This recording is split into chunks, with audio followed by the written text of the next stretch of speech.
Hi everyone, welcome to my channel. ఈరోజు సెషన్లో మనం FIT ఫండమెంటల్స్ ఆఫ్ ఇన్ఫర్మేషన్ టెక్నాలజీకి సంబంధించినటువంటి ఇంపార్టెంట్ క్వశ్చన్స్, అదే యూనిట్ 2కి సంబంధించినటువంటి యూనిట్ 1 ఆల్రెడీ అయిపోయింది. యూనిట్ 2కి సంబంధించినటువంటి ఇంపార్టెంట్ క్వశ్చన్స్ గురించి మనం ఇప్పుడు డిస్కస్ చేద్దాం. ఓకే, ఈ యూనిట్ 2 టాపిక్స్ వచ్చేసి data storage logical foundations. Next ఇందులో ఫస్ట్ క్వశ్చన్ చూసుకుంటే, what are the different types of storage? Storage లో ఉండే డిఫరెంట్ టైప్స్ ఏంటి అని. స్టోరేజ్ అంటే తెలుసు కదా, మన డాటా అంతా దాచేదాన్ని స్టోరేజ్ అని అంటారు. ఇప్పుడు మన ఫోన్ లో కూడా ఉంటుంది, ర్యామ్ ఉంటుంది, రామ్ ఉంటుంది. అంటే పర్మనెంట్ ఉంటుంది, టెంపరీ ఉంటుంది. ర్యామ్ రామ్ ఎలా యూజ్ చేస్తాం? మనం పెన్ డ్రైవ్స్ ని యూజ్ చేస్తాం. ఓకే, సో సిడీస్ ని యూజ్ చేస్తాం, డివిడీస్ ని యూజ్ చేస్తాం, పెన్ డ్రైవ్స్ ని యూజ్ చేస్తాం, హార్డ్ డిస్క్ ని యూజ్ చేస్తాం, ఇలా ఎన్నో యూజ్ చేస్తూ ఉంటాం కదా. సో అలాంటి డిఫరెంట్ టైప్స్ ఆఫ్ స్టోరేజెస్ గురించి అడుగుతున్నారు.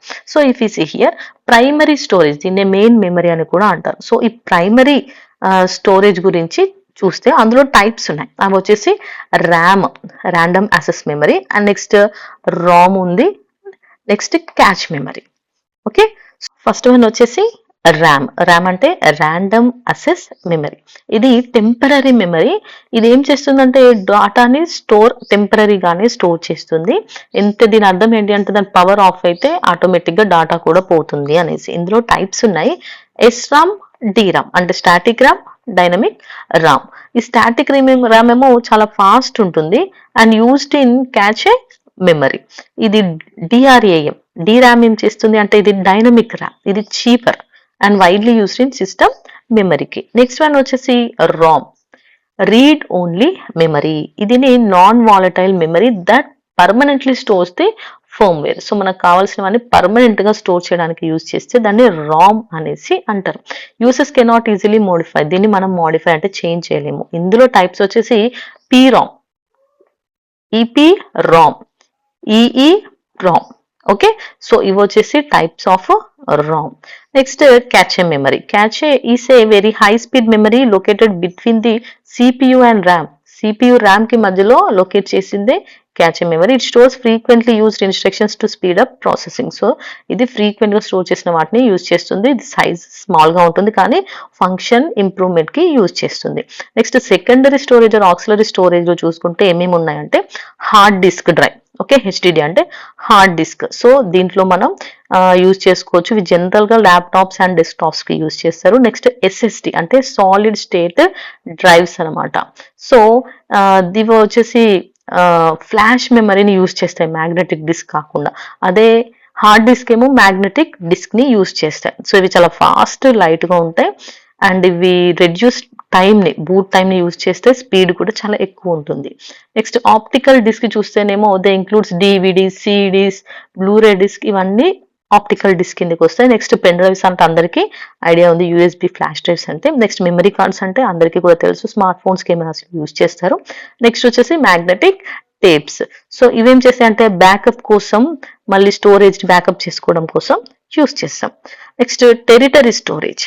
సో టెరిటరీ స్టోరేజ్ అంటేనేమో లాంగ్ టర్మ్ స్టోరేజ్ అనమాట, ఆటోమేటిక్ ఆర్చీవింగ్ కోసం. ఎగ్జాంపుల్స్ వచ్చేసి automated tape libraries, next optical juke boxes, next cloud storage కూడా ఉంటాయి.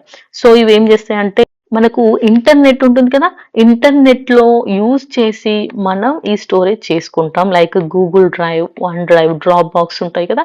సో దాన్ని యూజ్ చేసి మనం స్టోర్ చేసుకోవడమే క్లౌడ్ స్టోరేజ్ అనేసి అంటారు. ఇప్పుడు మనకు దాదాపు అందరికీ కూడా గూగుల్ డ్రైవ్ అనేది ఉంటుంది కదా, సో దాన్ని క్లౌడ్ స్టోరేజ్ కిందకే వస్తుంది. Next offline storage. ఆఫ్లైన్ లో స్టోరేజ్ చేసుకోవడానికి ఏమేమి యూజ్ చేస్తారంటే, లైక్ ఎక్స్టర్నల్ హార్డ్ డ్రైవ్స్ ని, USB డ్రైవ్స్, బ్యాకప్ డిస్క్లు ఉంటాయి కదా, వాటిని యూజ్ చేస్తారు. అవి ఆఫ్లైన్ స్టోరేజెస్ కిందకి వస్తాయి అన్నమాట.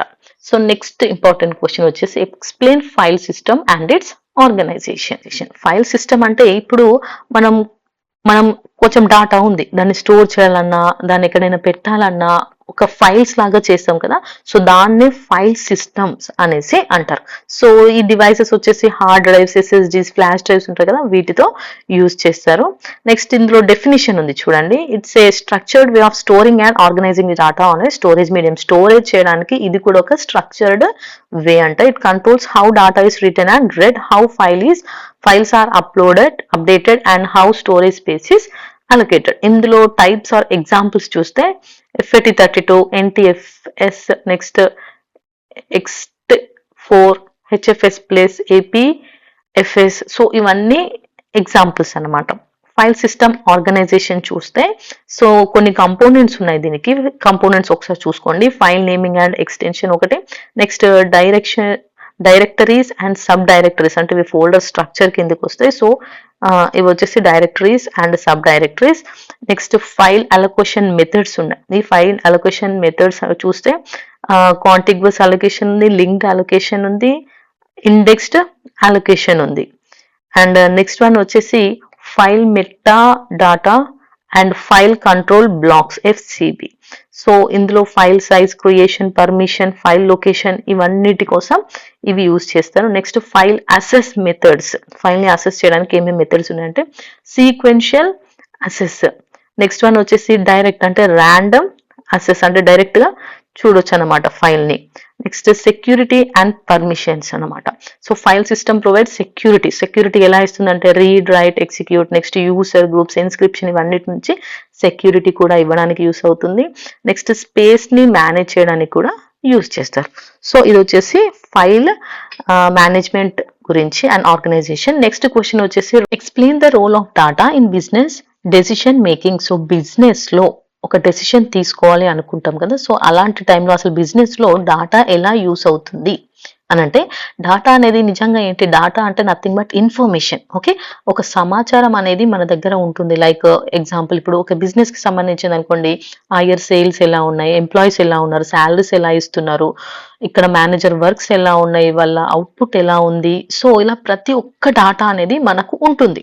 సో ఇలా ప్రతి డాటాతో మనం ఏం చేస్తాం, నెక్స్ట్ ఫ్యూచర్ స్టెప్స్ తీసుకోవడానికి దేనికైనా కూడా మనకు హెల్ప్ అవుతుంది అనమాట. సో ఫ్యూచర్ ని ఫోర్కాస్ట్ చేసి ఎలా చేయాలి, బిజినెస్ రిస్క్లు ఎలా తగ్గించుకోవాలి, ఇలా అన్నింటికి కూడా మనకు డాటా అనేది యూస్ అవుతుంది. So understanding the role of data అని అంటే, సో ఇది ఏం చేస్తుంది అంటే customers, sales, employees, markets, process, employees ఇవన్నిటికి సంబంధించిన డాటా మన దగ్గర ఉంటుంది, పూర్తి ఇన్ఫర్మేషన్ అనేది. ఈ ఇన్ఫర్మేషన్ అనేది మన దగ్గర ఉండేసరికి దాన్ని మనం అనలైజ్ చేస్తాం, అవునా కాదా, కరెక్ట్ ఉన్నాయా లేదా అనేసి ఇవన్నీ అనలైజ్ చేసి ఇంటర్ప్రిట్ చేసి ఒక డెసిషన్ తీసుకోవడానికి మనకు యూస్ అవుతుంది. ఈ డెసిషన్స్ అనేవి చాలా పర్ఫెక్ట్ గా ఉంటాయి, ఎందుకంటే అన్నింటిని అబ్జర్వ్ చేసి ఆ డాటా వల్ల మనం తీసుకున్నాం కాబట్టి కరెక్ట్ డెసిషన్స్ తీసుకుంటాం. ఈ డాటా ఇంకా ఎలా యూస్ అవుతుంది అంటే ప్లానింగ్ కోసం. ఓకే, సో ఏమైనా అమ్మకాలు ఉంటాయి, లైక్ కొనేటివి అమ్మాల్సినవి ఉన్నాయి అనుకోండి, సేల్స్ కి సంబంధించినవి. సో ముందే ఎలా బడ్జెట్ ని సెట్ చేసుకోవాలి, ఆ గోల్స్ ని ప్రిపేర్ చేసుకోవడానికి అన్నిటికీ ప్లాన్ చేసుకోవడానికి యూస్ అవుతుంది. Next forecasting and predicting trends. So future ని ముందే ప్రెడిక్ట్ చేయడానికి, లైక్ ఈ టైంలో ఒకటి డిమాండ్ లో ఉండొచ్చు, నెక్స్ట్ సీజన్ లో ఇంకొకటి డిమాండ్ ఉండొచ్చు. ఇప్పుడు వింటర్ అనుకోండి, స్వెటర్స్ ఇలాంటివి ఎక్కువ డిమాండ్ లో ఉంటాయి, రూమ్ హీటర్స్ లాంటివి ఎక్కువ డిమాండ్ లో ఉంటాయి. అదే రెయినీ సీజన్ అనుకోండి, అంబ్రెల్లాస్, రెయిన్ కోట్స్ ఇలాంటివి ఉంటాయి. సో ఫ్యూచర్ ని బట్టి, అవసరాలను బట్టి, సీజన్స్ ని బట్టి ఎలా చేంజ్ అవుతాయో ముందే ఫోర్కాస్ట్ చేసి ప్రెడిక్ట్ చేయడం. Next reduces business risk. Business లో ఎలాంటి రిస్క్లు రాకుండా తగ్గించడానికి ఇది చాలా వరకు యూస్ అవుతుంది. Improves operational efficiency. సో ఇది ఏం చేస్తుందంటే ఇంప్రూవ్ చేస్తుంది. మనము అక్కడ ఏమైనా కొత్త కొత్త విషయాలు చేయాలనుకుంటే, లైక్ ఐడెంటిఫై అన్నమాట, వేస్టేజ్ ఏమవుతుంది, దానివల్ల మనకు ఏమైనా స్లో ప్రాసెస్ జరుగుతుందా, మనం ఏదైనా చివరి దశలో ఉన్నామా, ఇలాంటివన్నీ తెలుసుకోవడానికి ఎన్హాన్సెస్ కస్టమర్ అండర్స్టాండింగ్. కస్టమర్స్ యొక్క ఫీడ్బ్యాక్ ని బట్టి, వాళ్ళ బిహేవియర్ ని బట్టి అర్థం చేసుకోగలగడానికి. Next supports financial management, budget, cost control, price determination అంటే మనీకి సంబంధించినటువంటి వాటికి కూడా మేనేజ్ చేయడానికి సపోర్ట్ చేస్తుంది. నెక్స్ట్ ఎనేబుల్ స్ట్రాటజిక్ డెసిషన్స్ అంటే లాంగ్ టర్మ్ డెసిషన్స్ ఉంటాయి కదా, ఏదైనా కొత్త ప్రోడక్ట్ లాంచింగ్ గురించి, సో అలాంటి వాటి గురించి కూడా ఎనేబుల్ చేస్తుంది. Next performance measurement. So employee performance ఎలా ఉంది, ప్రోడక్ట్ పర్ఫార్మెన్స్ ఎలా ఉంది, బిజినెస్ అవుట్కమ్ ఎలా ఉంది అని తెలుసుకోవడానికి కూడా యూస్ అవుతుంది డాటా అనేది.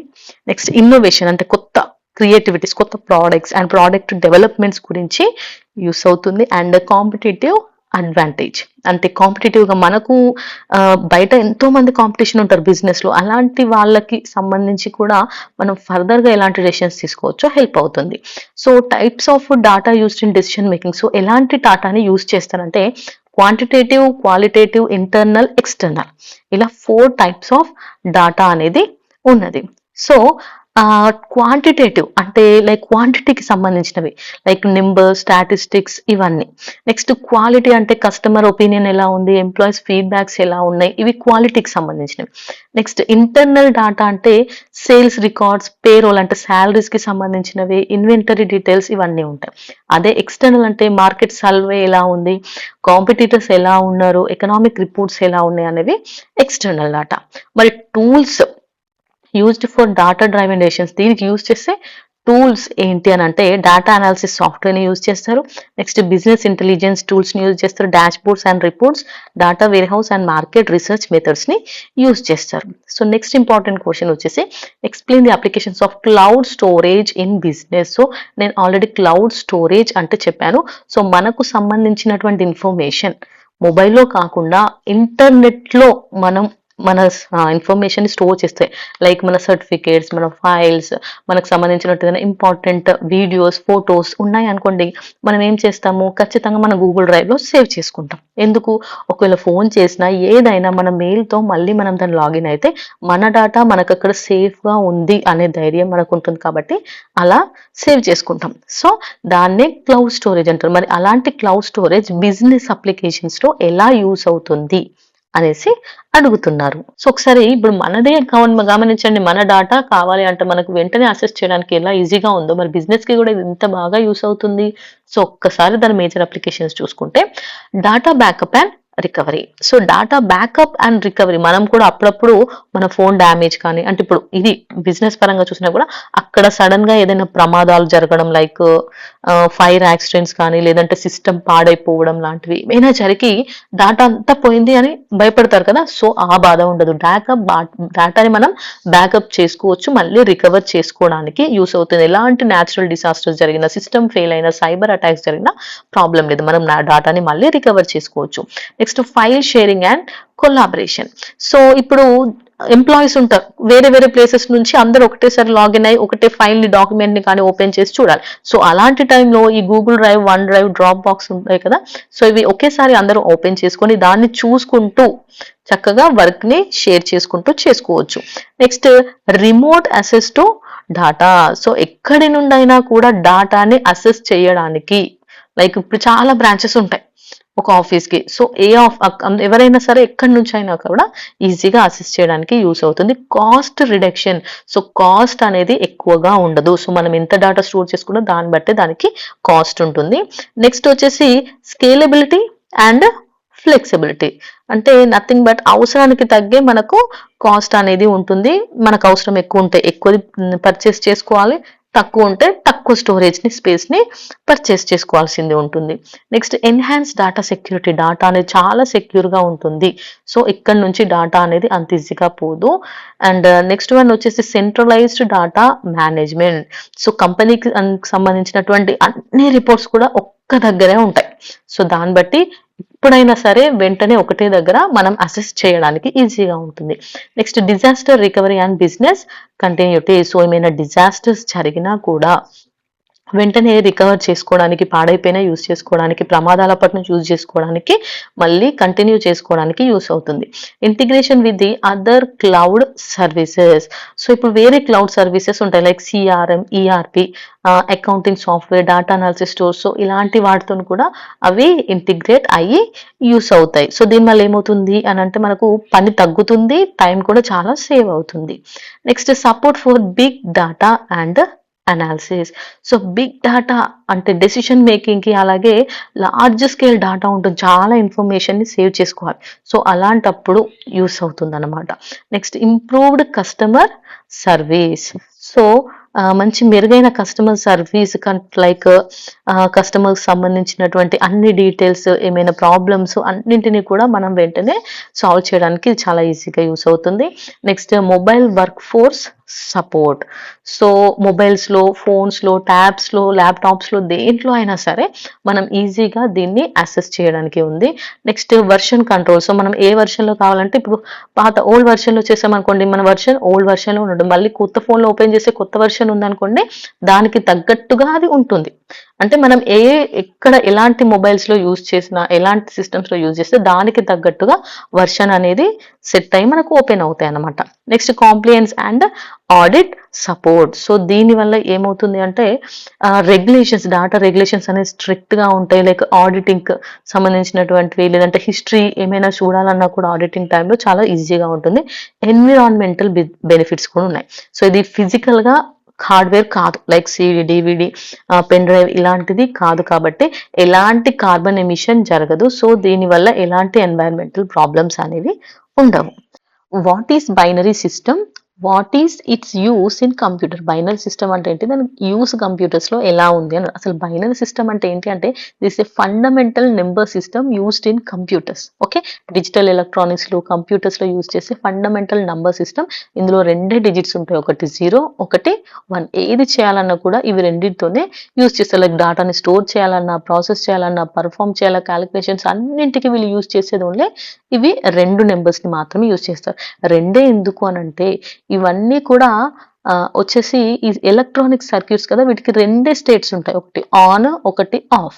అందువల్ల ఈ ఆన్‌కి వచ్చేసి 1 అనేసి, ఆఫ్‌కి వచ్చేసి 0 అనేసి సింబల్ అన్నమాట. ఒకసారి చూడండి మీనింగ్ మీకు అర్థమవుతుంది. Binary system is 2 number system. ఇందులో ఓన్లీ 2 సింబల్స్ ఉంటాయి. 0 అంటే ఆఫ్ స్టేట్ అనొచ్చు, లో వోల్టేజ్. హై వోల్టేజ్, లో వోల్టేజ్ అంటారుగా. ఆఫ్ అన్న, లో వోల్టేజ్ అన్న 0, హై వోల్టేజ్ అంటే 1 అన్నమాట. సో ఒక్క బైనరీ డిజిట్‌ని బిట్ అంటారు. 8 బిట్స్ కలిపితే ఒక్క బైట్. అర్థమైందా? సో ఇలా మన కిలో బైట్స్ అంటే nothing but KB, MB, megabytes, GB, gigabytes ఇలా బైట్స్ రూపంలో ఉంటాయన్నమాట. సో మరి why computers use binary system? దీన్ని ఎందుకు యూజ్ చేస్తాయి అనేసి అంటే ఇవి ట్రాన్సిస్టర్స్ మేడప్ ఆఫ్ ట్రాన్సిస్టర్స్ కాబట్టి ఇందులో 2 స్టేట్సే ఉంటాయి. ఒకటి హై వోల్టేజ్ అంటే 1, లో వోల్టేజ్ 0. దీనివల్ల ఏమవుతుంది అంటే డాటా ప్రాసెసింగ్ ఫాస్ట్ ఉంటుంది. మంచి కరెక్ట్‌గా ఉంటది. ఎర్రర్స్ అనేవి ఉండవు. అందుకోసం అనేసి ఈ 1, 0 అనేసి ఈ 2 ఉండే బైనరీ సిస్టమ్‌ని యూజ్ చేస్తారు. మరి ఇందులో బైనరీ సిస్టమ్ రిప్రజెంటేషన్స్ ఏంటి అంటే ఇది నంబర్స్‌ని రిప్రజెంట్ చేస్తుంది. అంటే all decimal numbers are converted into binary form inside the computer. Numbers అన్నింటిని కూడా అది బైనరీ ఫార్మ్‌లో ఎగ్జాంపుల్ ఇప్పుడు డెసిమల్ 5 ఉంది. దీని బైనరీలో 101 అనేసి, నెక్స్ట్ డెసిమల్ 10 అనేది బైనరీ 1010. సో ఇలా arithmetic operations like addition, subtractions, multiplications అన్నీ కూడా బైనరీ ఆర్థమెటిక్‌ని యూజ్ చేస్తాయి. Next characters like A to Z ఉన్నాయి కదా! సో వీటిని యూజ్ చేస్తుంది. నెక్స్ట్ ఇమేజెస్‌ని స్టోర్ చేయడానికి కూడా యూజ్ చేస్తుంది. నెక్స్ట్ ఆడియో, వీడియో కోసం కూడా ఈ బైనరీ సిస్టమ్‌నే యూజ్ చేస్తారు. అసలు యూసెస్ చూస్తే డాటా స్టోరేజ్ కోసం ఇది యూజ్ అవుతుంది. డాటాని ప్రాసెస్ చేయడానికి like logical operation AND, OR, ఎన్ఓటిని యూజ్ చేసుకుంటుంది. నెక్స్ట్ మెషిన్ లాంగ్వేజ్‌ని ఇన్‌స్ట్రక్షన్స్ ఇవ్వడం కోసం. సో మనం మూవ్ అనడానికి ఒక ఇన్‌స్ట్రక్షన్ ఇది. నెక్స్ట్ జంప్ అనడానికి ఒక ఇన్‌స్ట్రక్షన్. సో ఇలా ఇవ్వడానికి. Next communication inside computer. Computer లోపల కమ్యూనికేషన్ కోసం. Next network communication. Next logical decision making కోసం కూడా ఇది యూజ్ చేస్తారు. అండ్ ఎర్రర్ డిటెక్షన్ అంటే మిస్టేక్ లేకుండా కరెక్షన్ కోసం. అండ్ దీనికి అడ్వాంటేజెస్ కూడా ఉన్నాయి. ఇది చాలా సింపుల్ గా ఉంటుంది. ఎర్రర్స్ తక్కువ ఉంటాయి and easy to design and faster and efficient. So ఇవి వచ్చేసి బైనరీ సిస్టమ్ గురించి. సో దీంతో సెకండ్ యూనిట్ అనేది కంప్లీట్ అయిపోయింది. నెక్స్ట్ మనం థర్డ్ వీడియోలోకి వెళ్దాం. అదే యూనిట్ 3.